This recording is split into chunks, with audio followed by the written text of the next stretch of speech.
last time.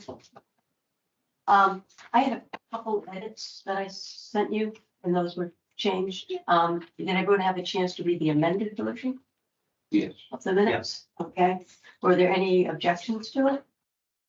Okay, do I hear a motion to approve the minutes? So moved. Second. Okay, any discussion? This is gonna be so easy tonight. Okay, let's take a vote. Tom? You have to individually, just all in favor. Oh, we're all here. All those in favor, say aye. Aye. Aye. You want it. Yes. We'll make it straight. Okay. Okay, so treasurer's report. The only thing we have to do is approve the budget from last time. We didn't do a final vote because and didn't have everybody. do that. I just wondered, Peter Paul's pretty good with the budget. He didn't object. He did see it, but he didn't object. Is that correct? It was pretty, if I may, through the chair, it was pretty much the exact same budget as. Yes.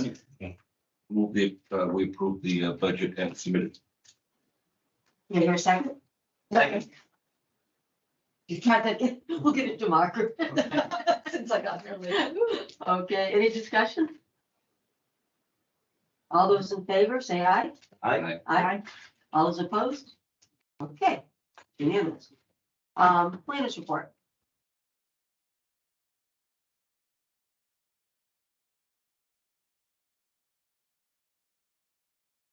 I got 2 bids in for my, the RFQ that was issued for the MBTA communities, economic feasibility analysis and technical assistance.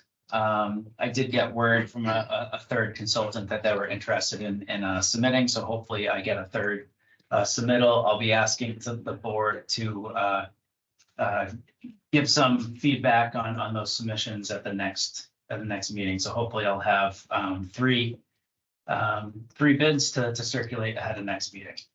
But I'm feeling good about the consultants that have reached out. So I'm confident that whoever we go with will get a good product.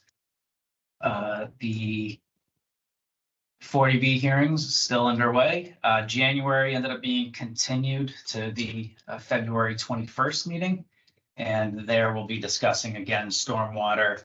We'll likely have an updated traffic as well as civil review. And I think we'll be closing out on those topics at that time. Azalea Lane. Yeah, go ahead. On the 40B. Mhm. Did Lipister ask for an extension? to Yes. that?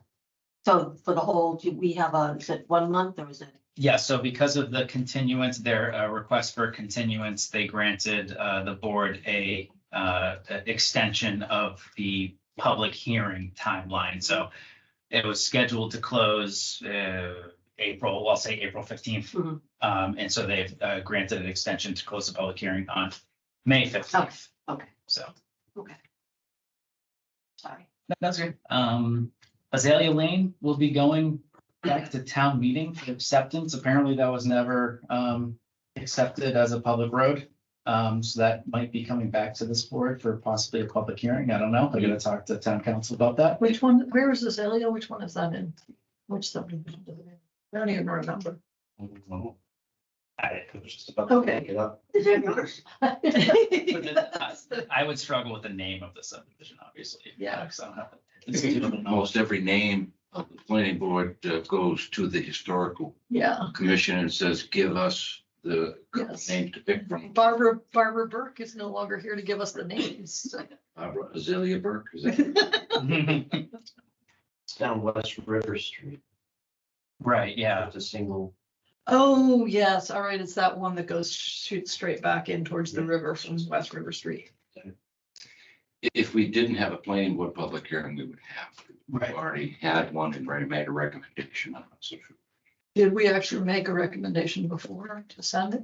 I'll double check. I saw advertisements.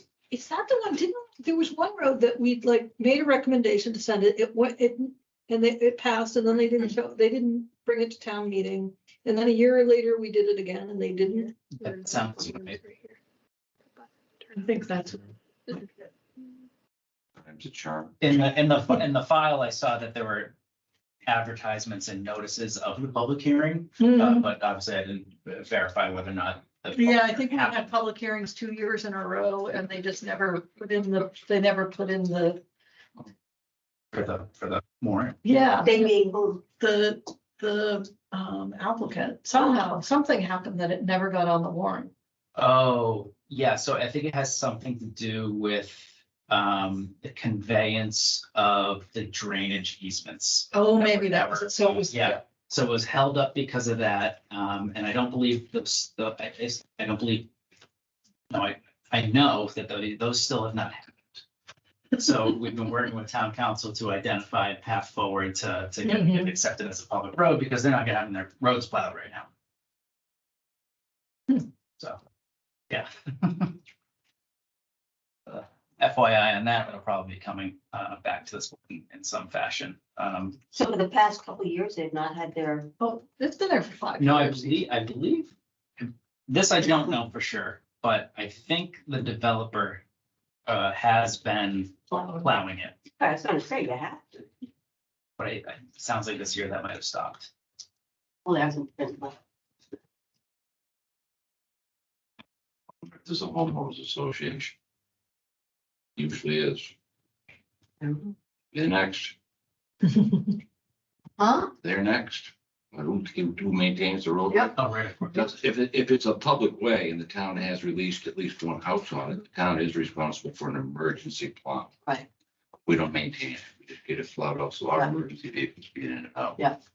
After that, the developer, until the town's accepted the roadway, is responsible. But if he sold all his units and there's a homeowners Yeah. agreement in place and he's out of there, it's the homeowners association that is responsible for it. Yeah, that was, what's his name from Milford?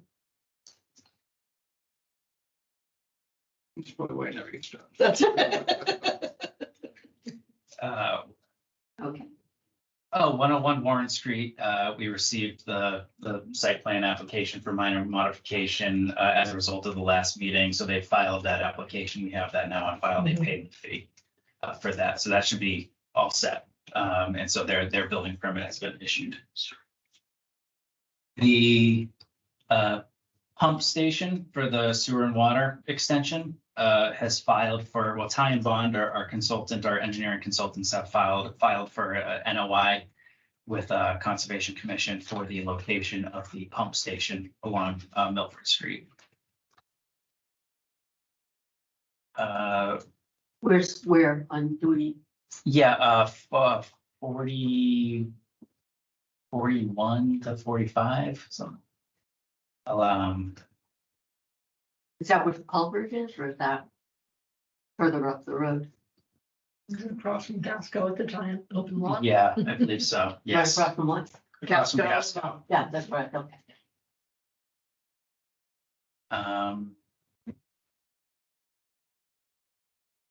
Racine Building, we'll be going out for RFP to solicit tenants to fill out that, the former library space. So the question I have, and I'll be probably bringing up to this board again, maybe even at the next meeting, which is if we fill out that space with a different, it's likely when we go out to RFP, it's gonna be targeted towards retail use. Which is in effect very similar to a library use as far as intensity. But the question is, will that in and of itself require site plan review through this board? Well, the handicap goes to the bottom floor only, right? That ramp only goes to the bottom floor, so what are we doing? We're renting out the upstairs as No, well? the bottom floor. So the bottom floor is okay, so we can rent that out and I asked Pat, the building commissioner, to just take another look at the first floor to let us know if there were any improvements that need to be made for specifically that. I know I did ask him to go at some time last year, and he gave the opinion that nothing needed to happen so long as that the bathrooms were to remain employee only, which would be the intent. It's not going to continue to be a library. They're not public. what's a big use difference for us? It's not really a use change It's not. for us. Is for library, bookstore, I mean, people park, people go in, people sit, People leave. that's what they do. Well, they don't sit, I mean, it's a municipal use versus. Yeah. private. retail, yeah. They might sit, it depends on what's there. If they're using the existing parking, I don't know, we'd have a problem, but if they're adding 10 spaces or more. we- Where are they gonna have 10 spaces? Right, there would be no changes, no alteration would be proposed through any tenant fit out. Obviously, it would come through this board to have those approved, but there would be no design changes to the parking or building or otherwise. The lot next to it that the house was taken down, that's a separate lot, right? That's not. Would that be available? I mean, the town owns that, so that's, But I mean, if a retail store went in and they wanted to add parking, is Right, that well, a separate lot there? at that point, we'd have to discuss as the owner, the town being the owner of that property, whether or not to, I guess, lease it to ourselves. You know what I mean? Because it's the town owns Racine as well as the the paved parking lot and the gravel parking lot that's informal parking across the street. Yep.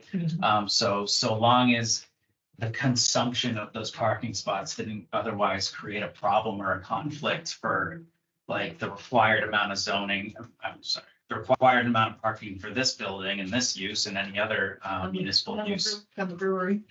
And Because they have- because they have yeah, exactly. So I'm looking at that currently to ensure that nothing conflicts, but yeah, to Tom's point, nothing is proposed to change as far as site, design, parking, layout, just a tenant fit out of again, a similar use. But that's for this board. Problems will be our building department and legal will be the only two real issues. I think we're gonna have to have a good job where that reason, and And we will. the building inspector has to make sure that it's got all the very detailed. Exactly, yep. So we're on top of all that. All right, So we have no role to play in this. Okay, cool. wonderful. Yeah, I'm not complaining. That just makes the RFP a little easier, Yep. that's all. But thank you. UCBD uses, kind of tying into that is I brought this up before in the slew of zoning changes that are proposed, which is in the zoning use table. That's part of our package. I don't think it is, but I did print things out. Here you go. And that's just the proposed language change.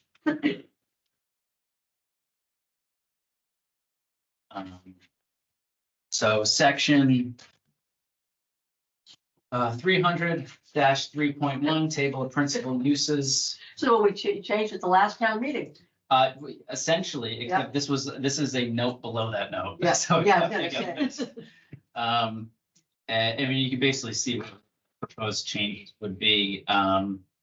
Previously, it said that you need a special permit to put a music store and an art gallery, artist live workspaces and liquor store in the UCBD district.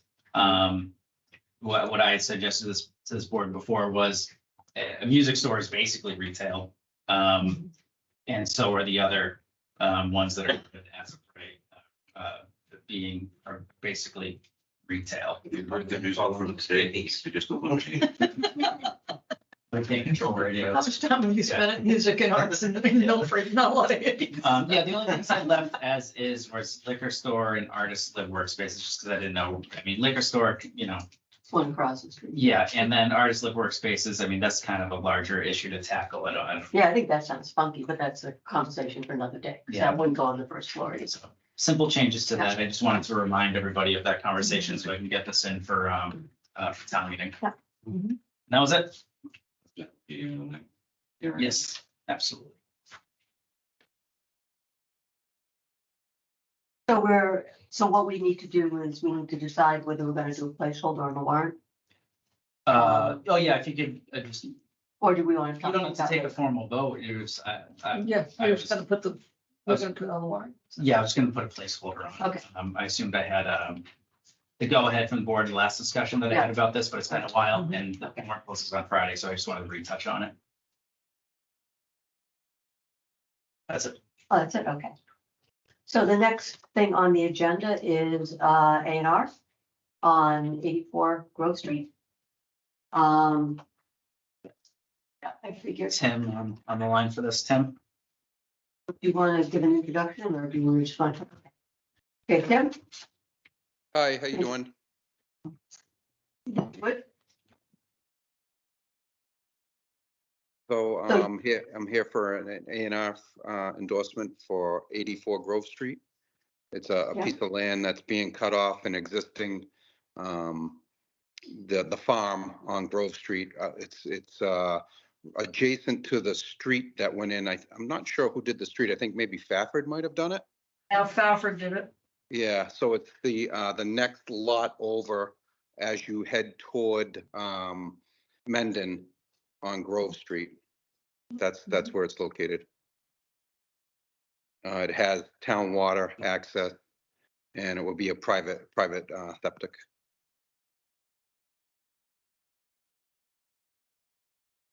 We discussed this one before. It's got the, yeah, we did. Yeah, we did. Couple of meetings ago, we talked about this. This one? We did. Yeah, I mean, it had the appropriate dimensions. This is from Margaret Stanton. Yeah. Yeah, Is it, it's as clean as where are we gonna get? Yeah, It's no, always it's- the data it's- table. Yep. Yeah. Stamp, it's got its driveway profile, it's got the lot setbacks, Form A submitted. Form A fee submitted. paid. Everything's here. very clean. coming from Tommy, that's really good. I just want to let you know, Tim. Thank you. Thanks, Tom. Also the I compliment. appreciate good work when I see it. Oh, I move we approve the plan as submitted. Second. Did I win that time? I think you did. Won that. Definitely. Okay, so moved and seconded. Any discussion? Okay, all those in favor? Aye. All those opposed? No? Okay, Keeping one sign and Yeah, two on, Pass the, one sign, one unsigned. Yep. well, the first one is the Sharpie, right? yeah, this one, sure. You use the magic pen and start. Why don't you, I think are those all the folded ones right there? Name is. So Tim, they'll endorse and obviously the copies can be available Pardon me? in my office. So, Okay, so. so I could pick those up tomorrow, Michael? Okay. yes, Okay, thank you very much. thanks. So Kathy? Oh, You get a star. Edwin, sorry. Right. I'm You just- got the date down too?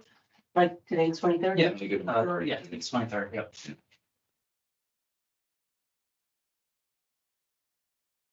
Starting on line 3. Yeah, Can't just do KR because that's all.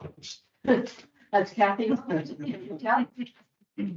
Kathy, this also needs your signature. I made real clear once on plans that they would make fun of me. Yeah.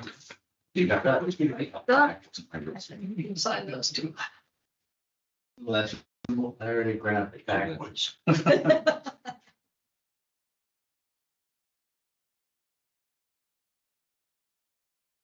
There was the year that we got the form that we're all supposed to sign to send in, and I I signed. have a Sharpie. Okay, this pink, Tom, you want this? Yeah, but that's before you were dean, you're only. Here. Soon to be.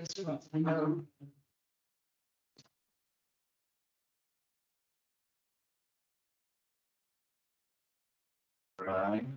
I think you're the.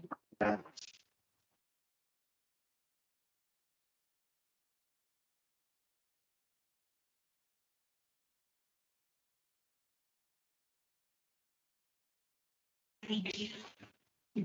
Only minds. Yeah. Yours. The next thing on the agenda, when you sign that, I think we might discuss it, is 25, review the FY 25 budget.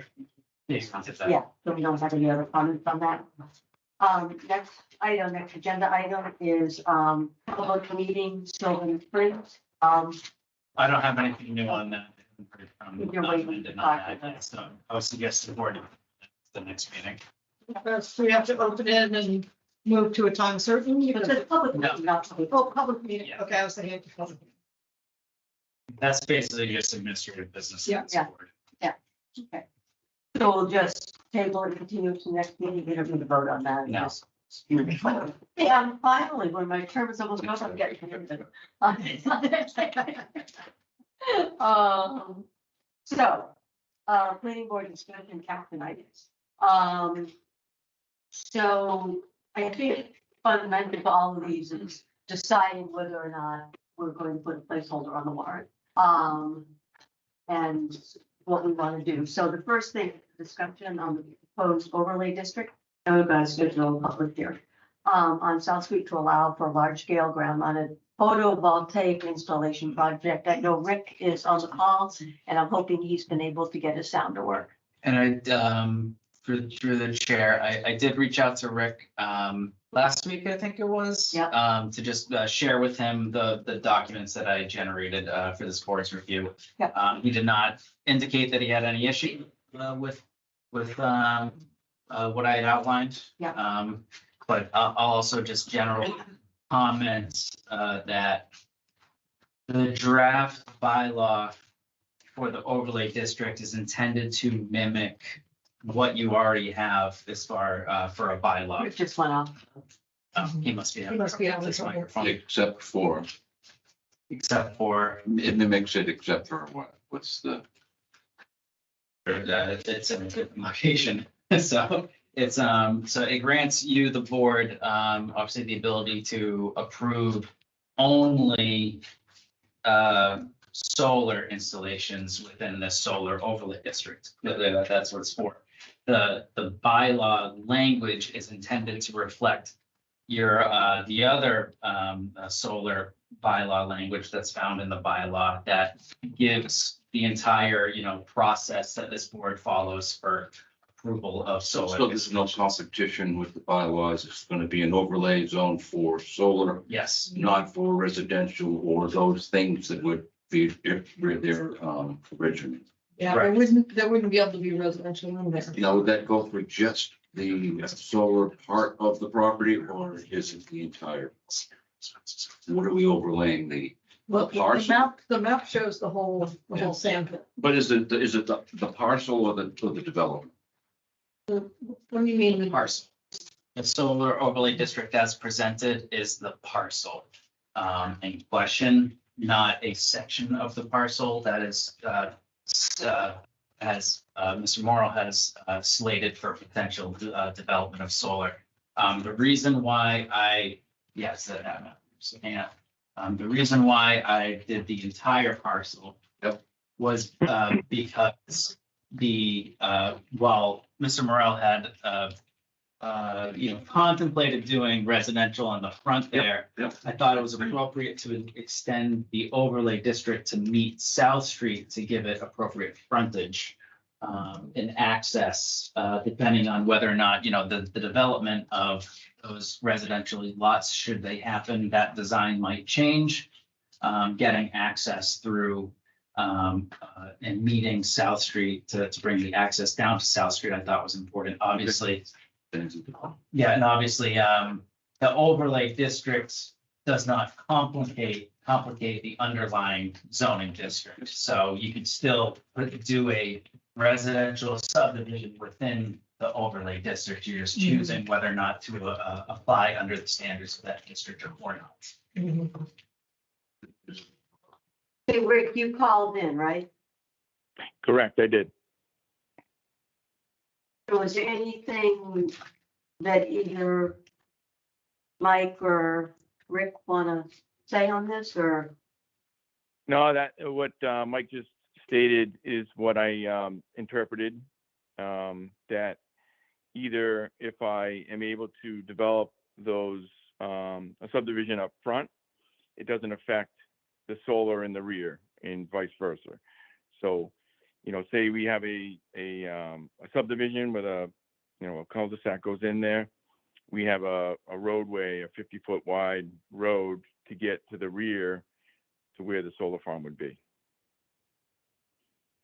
That make sense? And if you do the solar farm first, you'll have 3 less abutters if you do that last. So I guess the fundamental question is about, do we want to put a placeholder on the warrant? Okay, we don't need a vote on that, right? No, just a general consensus is fine. And do we schedule a public hearing at this point, or do we do that? I think we should Uh, work on the draft a little more. sure, yeah. And I haven't really studied the draft yet. Well, sure, yeah, I wouldn't schedule it for February, but. Yeah. I mean, we could schedule further out. We know we schedule all of them and then, no. My biggest, my only question on my own draft is that I have the establishment of the district, and I did my best to following the survey that Rick had provided earlier, just outlining the meets and bounds through that survey. And I'll probably just defer to town council on how to best approach to describe the district within the bylaw. So that's about it. Yeah. it Um, touches on- It could be as simple as up to one file at the assessors for the registry of deeds. Mhm.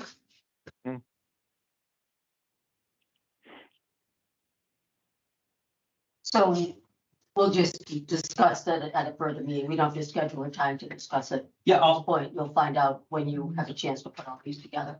I'll file this as the placeholder. Yeah. But we obviously can continue to work on the draft. We can, if the Yeah. board can put this on for an agenda, and we can look at the language a little bit more closely. And then decide when to schedule a public hearing on it. Okay, Thanks, Rick. thanks, Rick. Yeah, you're welcome, and sorry for the, technical difficulties over here. I got two laptops in front of me and I still can't get on. Are they So- saying that you don't have sound? Zoom was doing that to me. No, No, one, okay. it says I was connected and everything was good, but you couldn't hear me. And then the other one, it was a newer MacBook and the video froze up and I didn't know if you could hear me, so I just got out and called you. So Okay. I can work on that. Finally, we're able to talk. It's more important than seeing people. It's more important to hear their voices and to have them hear us, so. All right, well, Okay. you guys have So- a great, if we're all set, you guys have a great evening. You too. Thank you. So the next thing on the agenda is discussion on inclusionary zoning bylaw, our annual town meeting. And, first order of business would be to put a placeholder on the warrant. And I obviously, the Affordable Housing Trust has weighed into this. We have a request to the planning board to move forward on this. This is one of the goals of the housing production plan that was approved by this board and the board of selectmen back in the summertime. And it's critical to, helping the town meet its obligation under the Florida D law. So I would like first, to see if we can get this, there is draft language on it. I'd like to see if we can just put a placeholder on the warrant and then we can discuss further. Are there any? Oh, and I don't think it was distributed yet, but the Affordable Housing Trust did send a letter of support for the inclusionary zoning bylaw, or the adoption thereof. It was emailed today. Yeah. So I don't know if people actually had a chance to read it. Well, I think we should obviously keep this on the warrant. The draft that you have before you is a draft that I actually worked on for Lancaster. And as you'll see, it already went through legal review that has Attorney Jonathan Murray's markups on it. So so fortunately, Attorney Murray is works for KP Law, so they're gonna be coming out of the same office when I send it back. So all is to say, it's been vetted at least once through legal review.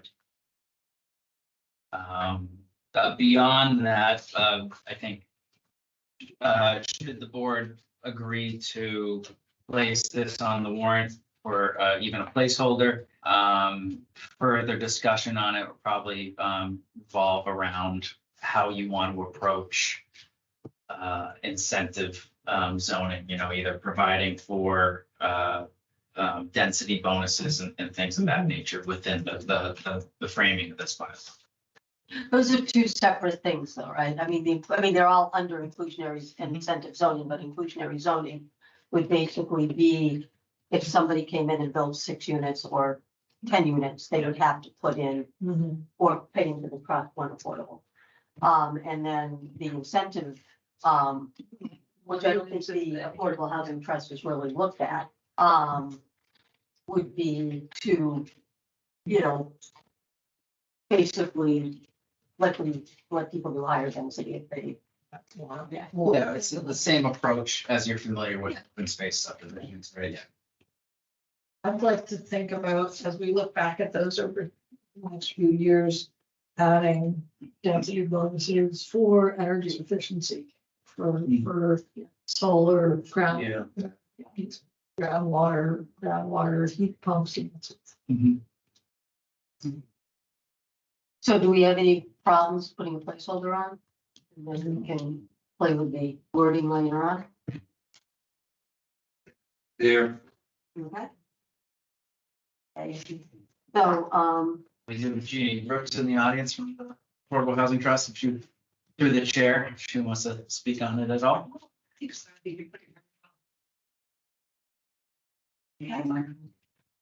so we'll discuss this. You have to have a lot of work to do. You're not gonna have a life, are you? It's like I'm talking about something else. You know, this many bylaws. He doesn't have a life. Specifically caught at the back of his office. It's gonna be, he does have the ties hanging upstairs outside his. Now in college, those would have a totally different meaning. I just want to. Not in my dorm. Yeah. I don't even know if they started. Okay, so the next thing is, discussion on bylaw change to allow for accessory dwelling units for town meeting. You know, the Affordable Housing Trust, didn't really discuss this in great detail about getting that on the warrant for this town meeting.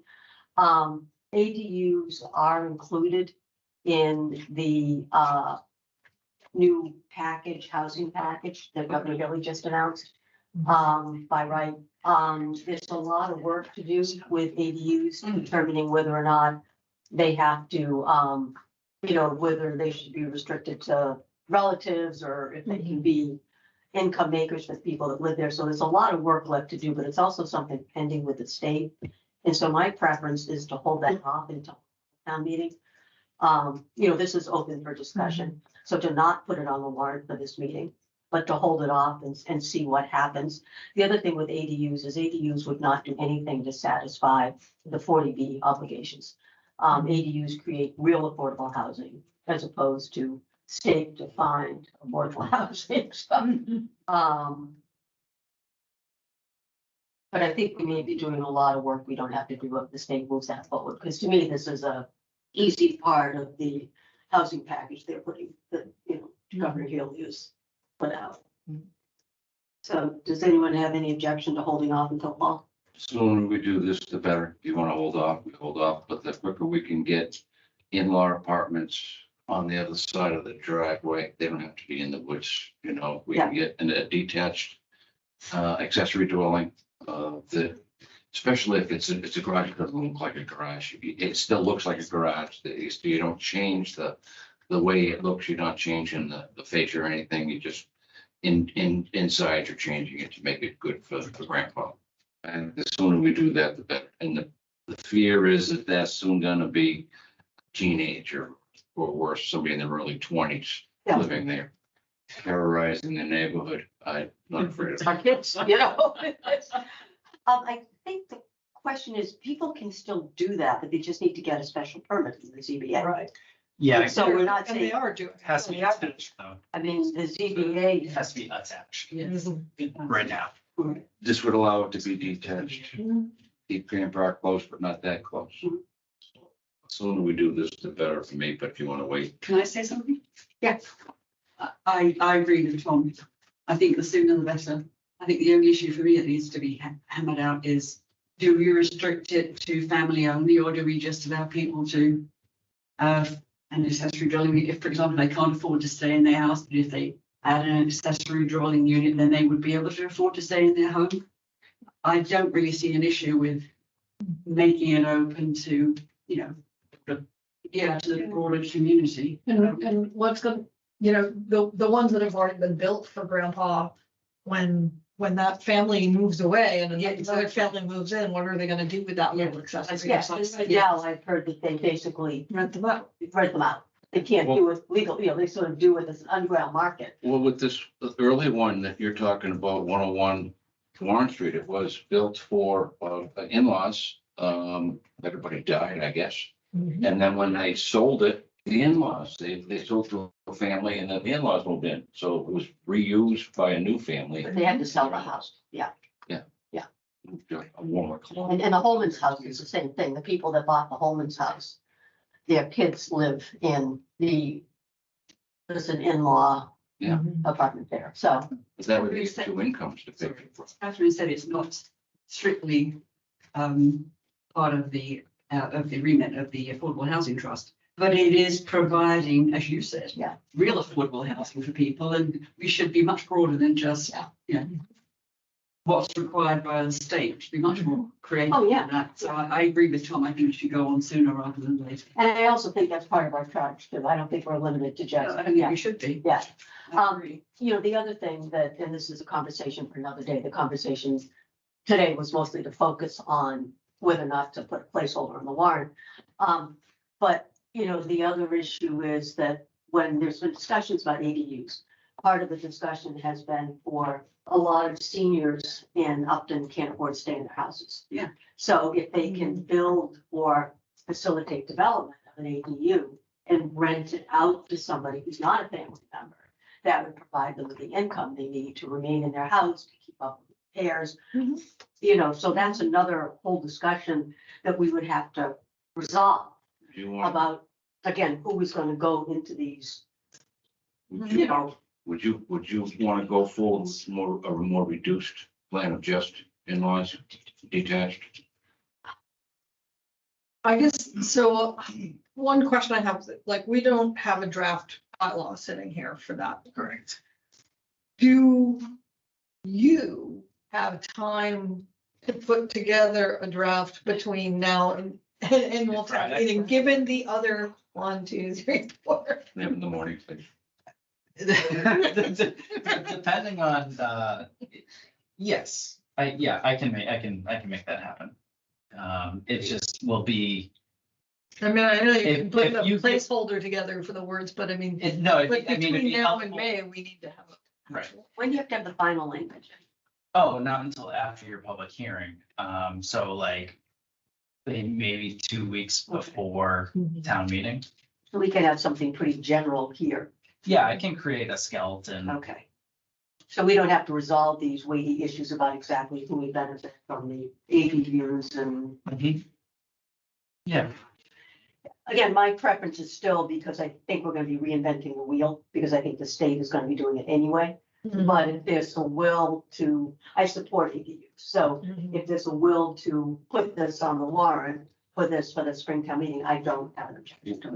What's better to have this on in case it doesn't, or be able to take it off easily if we don't need it at the end? It's a lot easier to take it off than it is to put it on late. So just placeholder. I mean, I would basically, at this point, I would just, it's 300-7.6 accessory apartments is our current bylaw. You know, I would potentially just create language that would change that language to say accessory dwelling units instead of accessory apartments, and just because that'll be the language that's used through the state, probably some point this year. And then, I'll, you know, instead, there's a language in here that, you know, the zoning board is the special permit granting authority for accessory apartments. And then it gives, you know, 1,000 square foot maximum and a bunch of other regulations. And what I'll do is I'll just put in a category for accessory dwelling units up to a certain size. I'll probably use the size of 900 square, up to 900 square feet as of right, because that's what's currently in the Healy administration proposal. And then pick up and then change, instead of up to 1,000, anything over 900 square feet requires special permit through. So it's your parents. 1,000. And for the to the exact size. We're not changing the single family zone. Should we have? No. Town single family zone, so as long as that's your overriding, it's a single family zone, doesn't that by automatically eliminate another person coming in, it's not, aunt, uncle, grandmother, grandson. But what happens when that family moves over? Exactly. I'm gonna buy the house. You know, what happens, you know, again, if someone dies, I mean, you know, if you have one of these units, and like I was thinking at one point of putting one in for my mother, and she died, I'd have this building out back, way out though. I don't know who's watching this meeting, so I have to be careful, but, that I couldn't, no one could live in. And so I think that that's something that we really do have to consider, and I agree, it's, you know, single family, but an accessory dwelling. You know, I see the reasoning in allowing people to have that income flow from somebody living there. The non-family member could be a special permit situation, Staying healthy, Actually, just the slowest way to. just to. excuse me, Ken had a good point. You were like, talking to the planner. Could we do something so that if we did not follow the, I don't know, usually it's not a condo association. No, if we didn't follow, single family, then if it wasn't like a direct relative, that would have to go through a special permit. If it was for a non-family use. Be different use. We could start off with that. I'd throw that question to town council. I feel like town council's gonna tell us we can't do that. Well, why don't we hold off on further discussion on this? Yeah. But the bottom line is, do we want to put a placeholder on the warrant? So again, Yeah, I'm still, the worst that happens is we pass over it at town meeting. Yeah. okay, I would move, we put it on this. so we don't need it, we'll just do it. So Jean, you see, you sweet.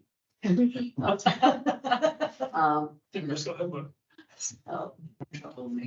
okay, and the I'm next, just gonna give this a grace. is, items, data transfer facilities. Just in general, the discussion tonight is whether we're gonna put a placeholder on the warrant. I know Lori and David have been doing a lot of work on this to come up with something. And so the folks can give a, you know, do we want to figure out first if we want to put it on the warrant, or do we want to have a brief?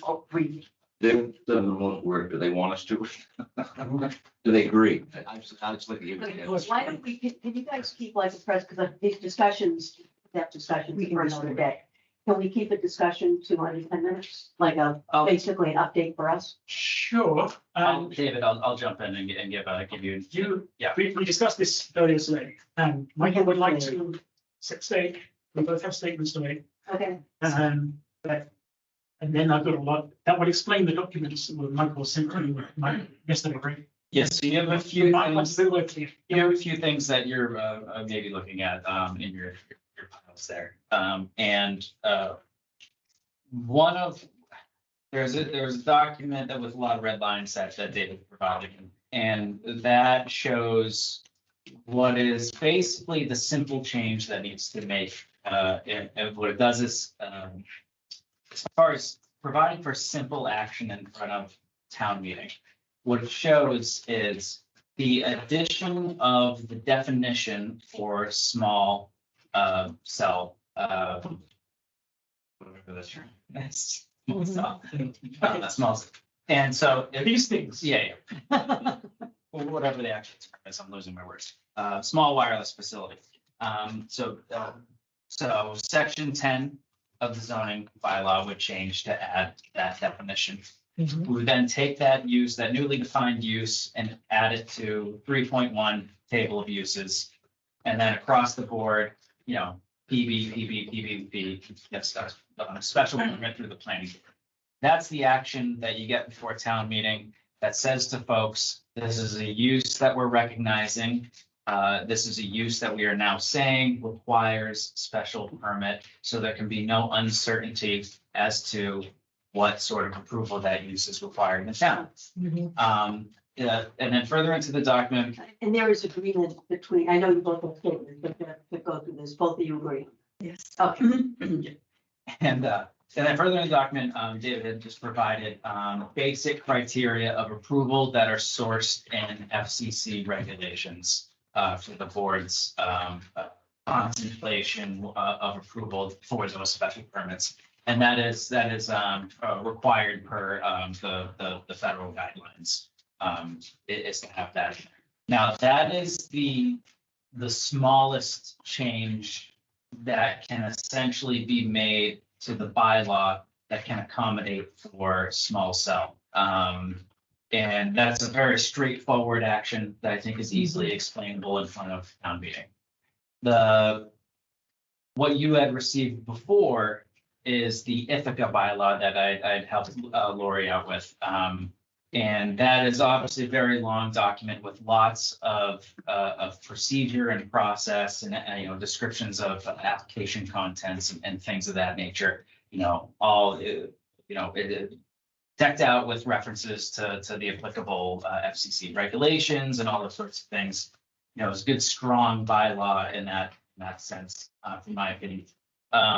What we three, I think, came to today, and Lori, stop me if you've had a, you know, if you disagree, was we thought that the best way forward is to proceed with what I just described, the simple explanation. Within that same bylaw change, making reference to planning board adopted regulations for small cell wireless facilities. Much like you currently have for the, you know, large scale towers. And then within that regulations, then the protections, the additional distances between antennas, between residences, between, you know, other areas of concern that are, I know, are Lori's primary concern, can all be addressed in specific detail within those planning board regulations for the application of small cell. And so in your documents, you have not only that first thing that I mentioned, bylaw change, you have then the beginning portions of that of the regulations here, which is, you know, detailed that they provided, and we can continue to work on that with Lori. So that, assuming town meeting approves the bylaw change, that bylaw obviously enables the regulation to proceed in public hearings to adopt regulation that we agree on. And then furthermore, there's the third document that David had, I forget it was David or Lori, prepared for the poll hearings for the Board of Selectmen, so that they can reference what the planning board is doing for your regulations on private property for small cell, and apply that to public property within the public right of way. So when they get an application for something like this, they, being the board that controls right of ways, can have procedures that reflect what the planning board does, so everything is consistent. Because that's entirely in their control. Exactly. But that would not be a bylaw change, correct? That would be a regular, okay, Yes. okay. Can I, So, well, just one second. So does anyone have any questions on what Michael just said, or do we want to turn it over to Dave and Lori to, you know, Their statements. to make their statements? Again, the discussion, this will be an ongoing discussion that will culminate in a public hearing. So I think, you know, you guys are continuing to work together, which is great. It's so different than it was last time. Thank you so much. Who wants to start with their comments? will be agreed, Lori? Okay. Okay. Yes, what he said, that's great. Good public comment. The idea of making the legal change in the bylaw be small, and then having the details in the document that you can change without going for a 2/3 vote at town meeting all the time. I understand very well the philosophy behind that. And I think in some ways that's a good idea, especially because we have a great planning board now. My only reservation, because I want to be honest, is that what if we didn't have a great planning board someday? So that's my only concern about that. Otherwise, I think that's probably a good way to go. I think what we're doing now is we're looking at those regulations and we're looking a lot at it, again, seeing the things that we like and putting them in. And, you know, to be honest, David and I come from very different perspectives. His idea is to get probably the best technology that he can. And I am thinking a lot about health and safety and those kinds of things.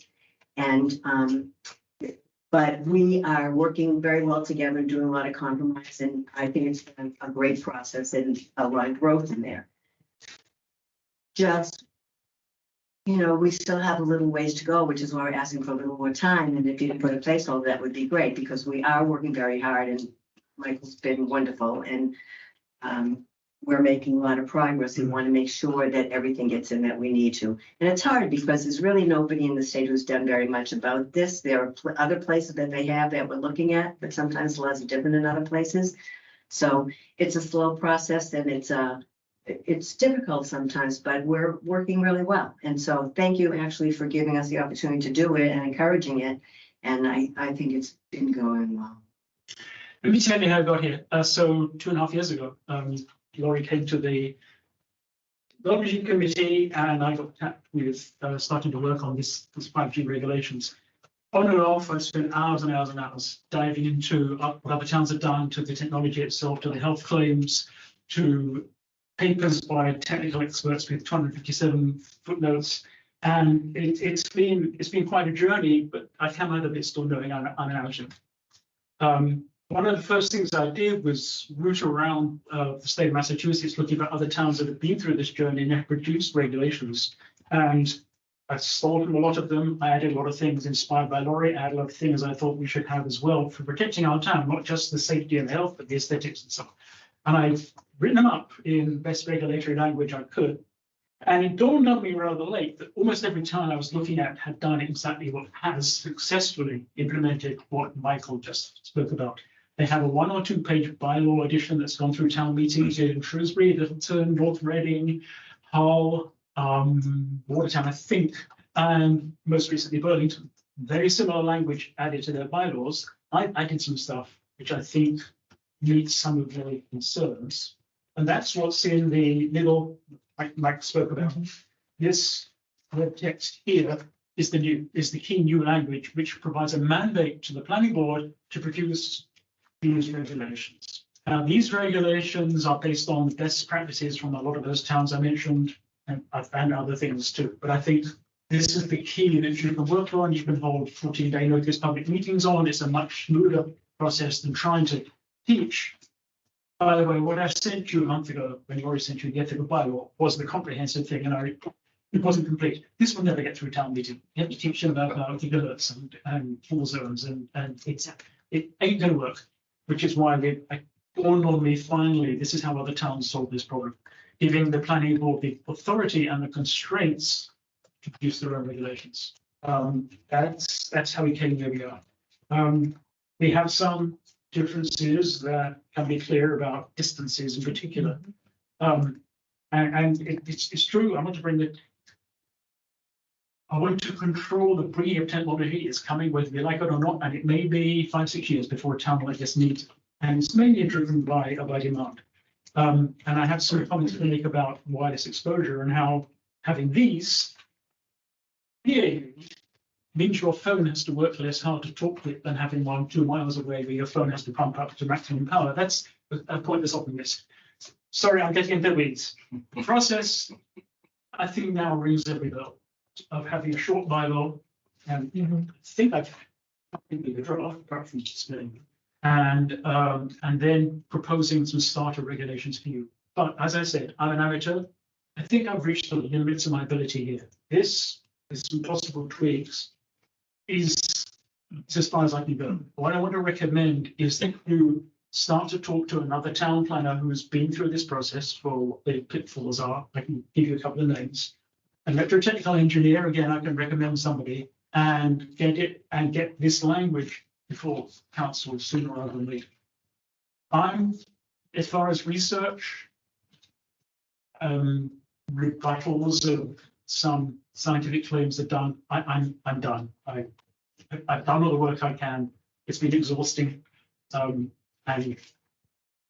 I hope I've been able to teach the people what's in the system, what we have to do and what we can do.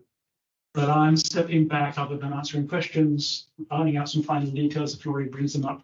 And of course, happy to present to town meeting when the time comes. Well, first, That said, I thought this afternoon I produced a version of this that says select board and adds rights of way. So they don't have to refer to it because they're slightly different. As other towns have found, they need two different sets of policies for the planning board and select board, but they're very similar. 90%. well, first, I just want to thank you both very much for working We've had together. very productive You know, meetings. Yeah. And I appreciate both of your passion and intelligence much more when we're on the same time. Because it just, I mean, so this is a very, very good process.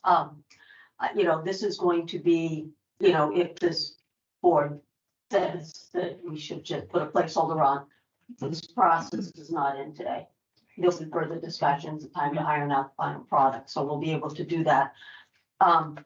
Just a caution, in general, to making something perfect. Ted Kennedy, this is the quote I always use, once said when his first education bill failed and he ended up doing with Bush, you know, which had a lot of things missing. But he said that he learned that the first thing you got to do is get the Christmas tree up, and then you can put the decorations on it as science evolves and as things evolve. And so I think that, you know, what I would recommend is we look at something that's going to pass town meeting. And the other thing that I would caution is I understand their concern that boards change, composition changes, but it can change both ways. And if you memorialize something in a bylaw, especially something this technical and this detailed, that's how it's going to be. So if science evolves and the regulations dictate that there need to be, you know, poles need to be close together or further or something, you can't change it without going to town meeting. So that is something that's going to work both ways. So as you go through this process, and again, you know, we do appreciate everything you both brought to the table. David, I do hope that I understand you, you know, it's important, like, to get lawyers involved and to see what's worked in other towns, but I really don't want you backing out of the process because I think you've been a very valuable asset to the town and a very valuable asset to this board. So, And I feel a little bit differently about going to the lawyers in other towns or the town planners in other towns, because I feel like you really have done that and really understand that. I'm hoping we can also get involved with other people who have expertise in this area who may not be connected, because I think a little bit of what I see as a problem is going to towns that all looked at each other's. And so they're very influenced by each other's, and we are trying to do something a little bit different. We have a community that said we want to be a little stronger about this in some of them, and they really want fiber. And anywhere else you look, you know, that's the problem with small cells, is they're not very good. And so we're making a big policy to have this very, very, very dense infrastructure close to where we live. And we have to do it because we have to make, you know, if they're going to come here, we're going to have to be ready for it. But I'm hoping that over time, before the 5 or 6 years they get here, they finally realize what they really should be doing. You're right, Laurie. If you look at the bylaws in some of these towns, they're word for word sometimes. this meeting is being taped, right? Yeah. Well, yeah. Okay, you're right, Lori. Yeah. No, we I know. very well together, I would say. And furthermore, I looked for, thank you, Laurie, that's great. I looked for equivalent bylaw changes in towns demographically like us, Bolton and Berlin, nothing. Okay, maybe more advanced towns. Let's try Marathon Road, Hopkinton, nothing. Ashland, nothing. Natick, nothing. Wellesley, nothing, except to say technology may change in the future, period. Holliston, nothing. Midway, I gave up.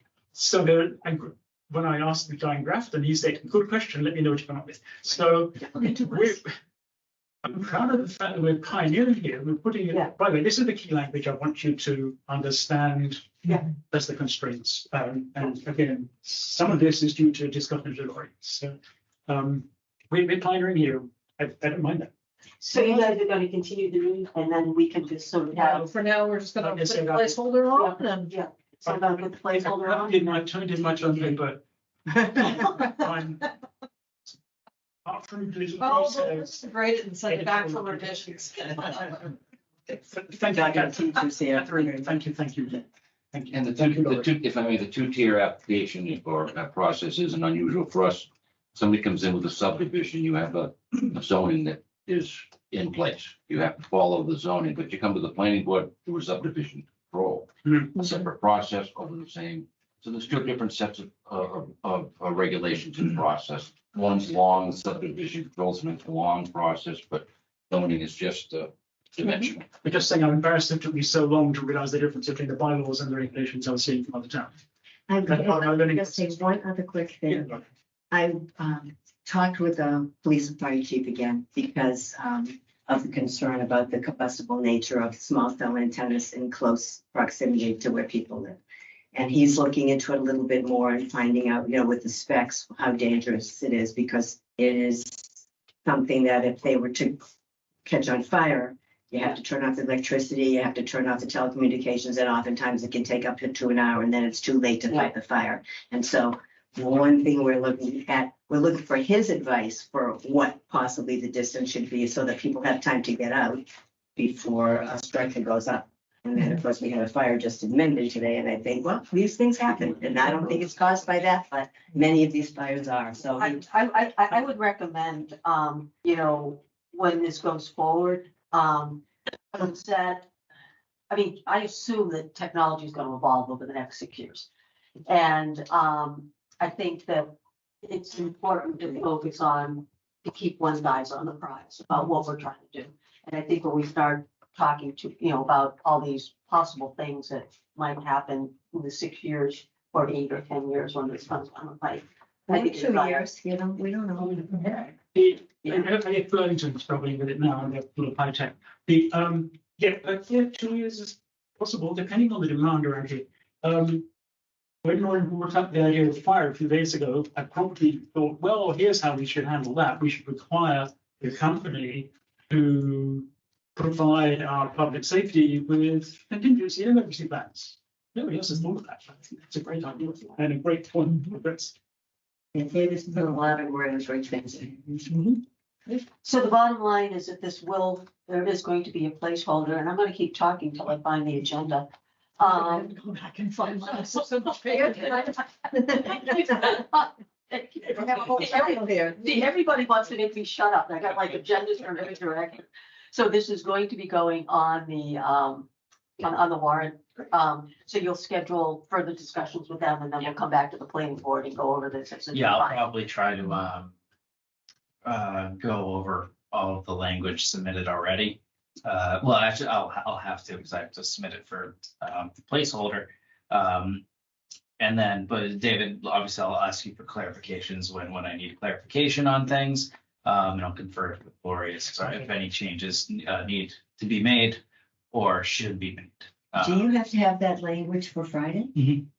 Just the warrant language, that's all that's necessary. Just Plan B. Yeah. Yes.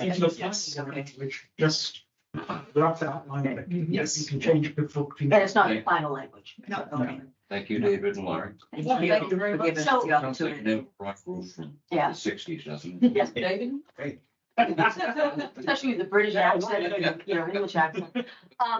So just something I haven't been doing, is there anybody, on the remotely who wants to say anything about any of the issues we've discussed about up so far? Okay. Mike, do you mind if we have Marcella go next? Because, she's been on the call for quite a while. Okay, so we're gonna, go to, the discussion on file Mechanic Street parking. Kind of, site plan approval and site plan rules and regulations. What is it? What are they doing? Two parking Here's spaces? our map. No, there's 9 next to the house. Thought there was two different. Yeah. Next to their house. Oh, 8 next to 2 the- on file. Yeah. So, Mike or Marcella, do you want to start off the conversation about what you're looking for from us?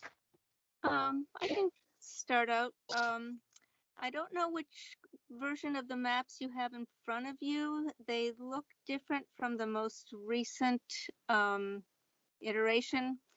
I I believe Grace, Mike Penko sent Grace, the, a bunch of slides that you, if you want to, if you're able to put them up for display, that's great. I can also describe what's going on here. So if that's a bother, I can just start telling you what we've come up with. I'll start with the Mechanic Street parking. We are now proposing a 50 by 60 foot area for the parking. It comes up right up against the abutters. And my first question is, do we have to abide by any setbacks for a parking area with the setbacks from the neighbors? Is that something we need to consider? Oh, I don't believe there are any setback requirements for parking spaces in town. Okay, so that gives us that entire 50 by 60 foot area to work with. Can I just ask a question? The map we have here is 75 by 65. That's the wrong map. That's the wrong. Well, that's what I thought, but the place it's gonna go right up against that elm tree. Yeah, it's basically if the boundary of the neighbors and the street is the area that we're talking about. It's like and that tree there. I'm sort of looking at what you've got in front of you and trying to figure out how I can best describe this. But carve a 50 by 60 foot piece of property out of what you see proposed on your maps. And it would be the northeast corner. I don't think this is within our purview, as Mike just said. I don't think that you need, but I do have just a concern. I count 9, 1, 2, 3. But this is the wrong map. Well, I count on an envelope 2 and an envelope 1. Well, let me finish explaining. Okay, sorry. Yeah. Due to wetlands concerns, it looks as though we have room for 4 parking spaces. So first of all, I know at one time we were proposing as many as 8. And at this point, we're looking at 4 spaces. So that would be in the 50 by 60 on Mechanic? Yeah. And then there'd be 2 on Fowler, is that? Correct. Now, with the Mechanic Street parcel, this may be a change of use that we need to consider, which may not be the case on Fowler Street because that area is a separate lot and the place for the 2 parking spaces there. Oh, yes, there's the map. The space for the 2 parking spaces has been there for I don't know how long, but the existing use is historically what it's been used for. So we're really focusing on the Mechanic Street parking area. And as you see on that map that's up, that's the 50 by 60 foot area. We're showing where the wetlands lines are and trying to keep away from those. I don't see a 50 by 60 on either. No, Because it's been reduced. This, she said, was not the right. That's why they can only fit 4 spots. 4 spots up there. The 65 by 75 has been cut down to 50. 50 by 60, and now it's 4 spots. So Yeah. we're under the. But her fundamental question is, does this constitute a change in use? That's correct. What is the current use? It's Space for recreation, undeveloped land, I don't know how to define it exactly. Well, historically, it's been farmland because the Knots had a paddock. So I think it was agricultural, recreational. I think it was. Yeah, I would suggest to the Yeah. board that the parking is accessory to what the use is currently, right? So What is the use current? so Marcella, what you'd be putting parking on this lot in order to, and then, so what does the parking serve? Recreational purposes. So I'd say that the primary What use, recreational? Where are the recreational? Using the open space. So hiking, bike riding, skiing. This is the Henderson parcel, the parcel that the town just bought that. Yeah, I'm trying to get to, we use this parcel for all those things. Yeah. This is parking for that. Right, so it's Yeah, it's there's no- accessory, it's not Absolutely changed. no change. Yep. Right, yes. There's not 10 spaces or more, so there's no trigger of a site Right. plan. There's no building 2,000 square feet or over. Looks fine. Why it doesn't trigger anything for us? I don't think it triggers anything, but I do have and it's out of our purview, but I am concerned about that old elm tree. If you can be far enough from the elm tree. Yeah, because that's sort of the delineation point. I think part of it's on the notch and part of it's on the town property. And I just, it's a really beautiful old tree. Yeah, And we are taking all that into consideration. In fact, the area that where the driveway or the entranceway is a good bit away from if that is something that you want us to specifically target as something to protect, then we can certainly do that. We do have to look at the access to it, and there's some concerns there too. If you scroll down, the second to last photograph it's a grassy area and looks like there's like a berm at the back of it. That's the one. So the elm tree is to the left there. You can see that tree, and there's an evergreen in front of it. So it's that opening that you see there that is proposed as the driveway. I think that is far enough from the elm tree. Yeah. If I may, who's gonna be maintaining the driveway, picking up the trash, fixing any ruts? Who's gonna be doing that? Would that be Parks and Recreation? Land Stewardship would be managing it. We're actually working with Sudbury Valley trustees, and they might, be. They're developing the parking area and the trails, so they might be happy to help out with that. But essentially, the Land Stewardship Committee is responsible for maintaining and upkeep of this area. Yeah, and I'm sure the building inspector will make you provide safe access, that the access to the road will be wide, sufficient enough, and in a safe location with site distances. Yeah, Well, DPW. That's my next question. First of all, you can see from this picture that the grassy area lies lower than the road, which is sort of the flat area above the berm. So it's deceptive. It's not quite as steep as that, but there's still you're coming up over a small rise.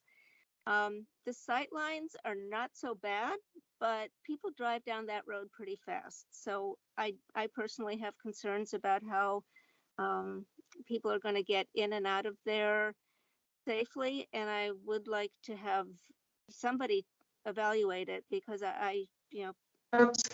Usually we have, if we're asking for that, we have the police look at it and give their comment sight lines. But the DPW will be responsible for giving you your curb cut, so. can you go back to the picture of the parking area again, the 40 by 50? No, I wish we had that one, because when I saw the 8 spaces, my brain, no, the other one, the Nepal one. Okay, but my eyes went, oh my God. So basically what you're looking at is probably a third of the way away from the tree is where the entrance is going to be. Yeah. And the 4 parking spaces will be towards the back. You say Mechanic Street, and you go to the back of Mechanic Street, or to the side going down Mechanic Street to Street. I think Or don't know yet. Yeah, I would suggest paralleling Mechanic Street. Okay. I don't know if anybody has ideas about that, that would be, and reasons for making it different. We haven't really discussed how to arrange the cars in the parking area. So, Will this be gated? Will there be No. a gate that's gonna be wide open for anybody to use at any time? yeah, Is it going to be paved or is it going to be unpaved? it's intended to be gravel. And another question we had is, do we need some engineered plans for this? It's going to be a gravel lot. We are going to have to do some grading. We're not gonna review it, so. Yeah. What did you do with Warren Street for the place next to my sister's? I mean, that was, Town meeting. We Oh. that was just, we just identified 2 parking spaces and that was that. Okay. It isn't complete. We still, it's usable, but it doesn't Yeah. have an apron. It doesn't have, it hasn't been fully developed, Okay. but it's usable. So we'd like to get this fully developed before we allow people to use it. So, Yeah. Yeah, I mean, my sense is that, we're talking about what we'd like to see, but it's none of our business, to the best of my understanding. And so, I think that, I think it's great to get the police and public safety involved, because they can help you with the sight lines and they can help you with a lot of the issues that you're dealing with, but I think they're your key people, and people have done a good job keeping the other ones clean. Neighbors also, Yeah, the one up Yeah. on East Street Yeah. is always. yeah, and there's a bunch of people who walk the street that pick up and people throw wine bottles and stuff. So I'm not that worried about garbage, and that's also as you can see, that's a very, you got the knots on one side, you got, folks across the street. So I think that, it's not it isn't a hidden place that people have done. It's unlikely people will dump stuff there. I mean, there are street lights there, right? I think street lights go mechanic. So, And we have not had that kind of problem at any of our parking spaces. Now and then somebody will put some yard waste out there, it's not like we have people littering, or people are pretty respectful of our open spaces and parking spaces. So I don't anticipate that being a problem. So I guess we don't really have to worry about any permitting requirements on this. DPW. Just the public say, Yeah, DPW, like Margaret was saying, for the curb cut permit. And I would talk to, with your questions about engineering, I would suggest talking to Dennis, the DPW director, to get his input on those things as well. Okay. Because the parking spaces have to be designed properly so that somebody can pull in and pull out again. So they do have to be, somebody's got to look at your parking spaces. That's probably the building inspector, DPW, or. Yeah. And that gives plenty of space for turnaround. 50 by 60 for 4. It's plenty of turnaround space. But if they're not parked, they're gonna park in the street, so it's a good idea. Which people do anyway. And if you ever want unsolicited opinions, just, come to another meeting and we'll tell you what we think, even though we have no. Well, we might go ahead and do an engineered plan just to make sure that we're, dotting our I's and crossing our T's and making sure everything is up to speed. But I will definitely be talking with the police and the DPW and see what their input is. I don't know what, what's going to be required on the Fowler Street parking area. I think it's the third photo image on this slide collection there. There's a picture of a car parked in the woods. That is the Fowler Street parking area. That is, currently being used for parking. We'll probably change the configuration a little bit so that the cars are parallel to one another. They're probably going to be set in a ways to allow for the possibility of increasing the number of cars. But I think we'd like to keep it at 2. If it looks like we have a lot of use there and we need more parking spaces, we'll address that when we come to it. But so Oh, far, Yeah, I don't think So- that's supposed to be I don't think that's supposed to be parking. I think hunters use it all the time. And so I Right. think people just, it's sort of What- off street, yeah, but it's not official. Because where does that connect to? We have land across Mechanic Street, to the, that'd be the west, north. Fowler Street goes up the hill, Right, it's another But entrance. does this goes along the brook? This would, if you went, No, do you know where Barbara Noyes lives? yeah, It's right next to her house. so where is this connect to? Aren't they gonna be going? That just goes up to, that just goes up to the former Henderson property. That just goes Yeah. up the hill, former, What you've it's got- an old, yeah, sorry. well, what's behind the car is what might be considered a road or a logging road or a cart path, but it becomes incredibly difficult to maneuver around after about 100 feet in. It gets steep, it gets rocky, but it is a pre-existing, it's some kind of, vehicles have gone in there. And it may have been difficult. I think the vehicles that went in there were in fact very large vehicles that when they were doing perk tests up there. Yeah, that's where they went in. Yes, yeah. And so that's what's there now, but clearly vehicles have been going in and out of there. So Not inviting trouble. No. No. And I assume you've talked to the Knots, correct? yes. Okay. And the area that they had been using as the pasture, they have actually marked their property. Yeah. And it jives with what we've got here. And so we have our boundaries pretty clearly worked out there. So, And they had stopped using it anyway because of the ticks. I guess that's yeah. pretty lousy tick, so they didn't want the donkeys, so, yeah, okay. Okay.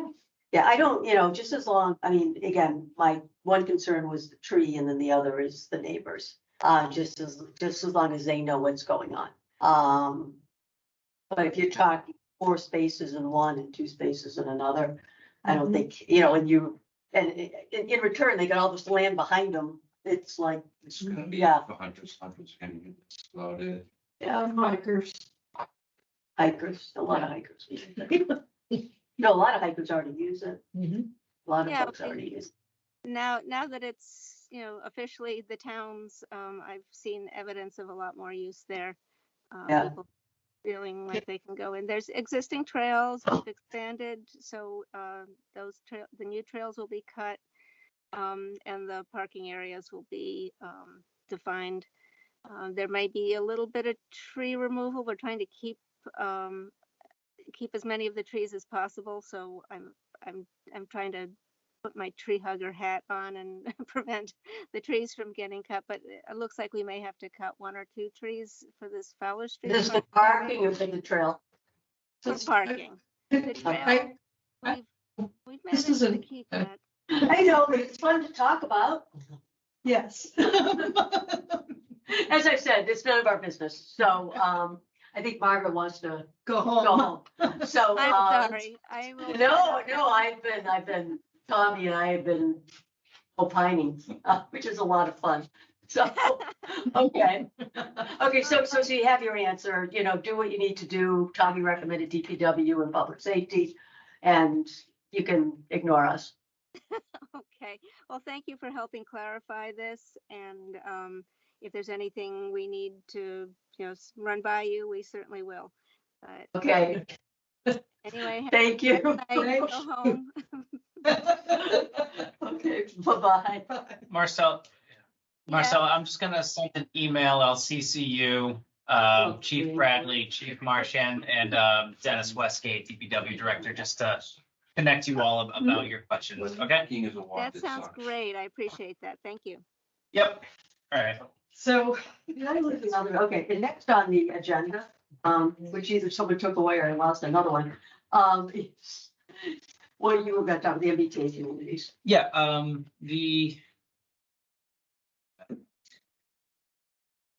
Whose voice this is? so I put this on the EDC's agenda for Thursday to comment. Last time I talked about locating it at the Governor's Landing project, so I'm gonna bring that to them to get their input. To give their input back to this board on that. So, Circular economy, yeah. but they want to be included as they should. So if they have any other ideas or anything, obviously we're open to that.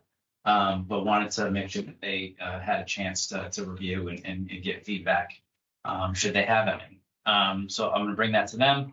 I applied for technical assistance through CHAPA.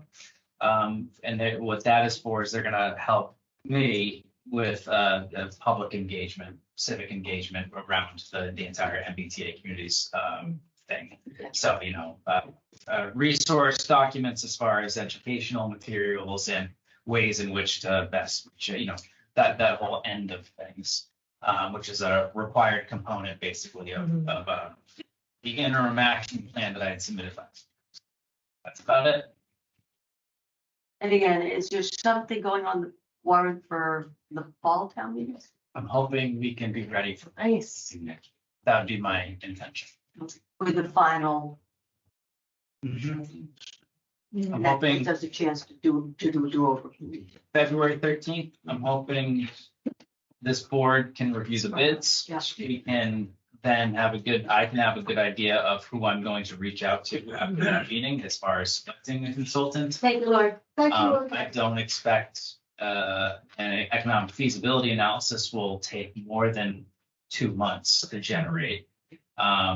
So I'll have that. I'll then have, we should have locked down essentially a geographic location. Yeah. And I'll be working with CMRPC to sort of make the final steps with the compliance model, with then input from this board as to when we have that geographic location set, what setbacks should be, what the height requirements should be, because we're doing a new zoning district.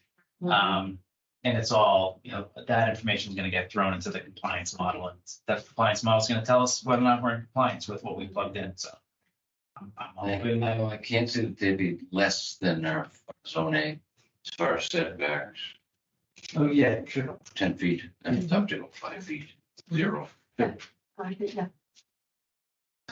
That's about it. Okay. So Margaret, do I hear a motion to adjourn? Yeah, you do. Thanks, everyone. Thank you, everyone.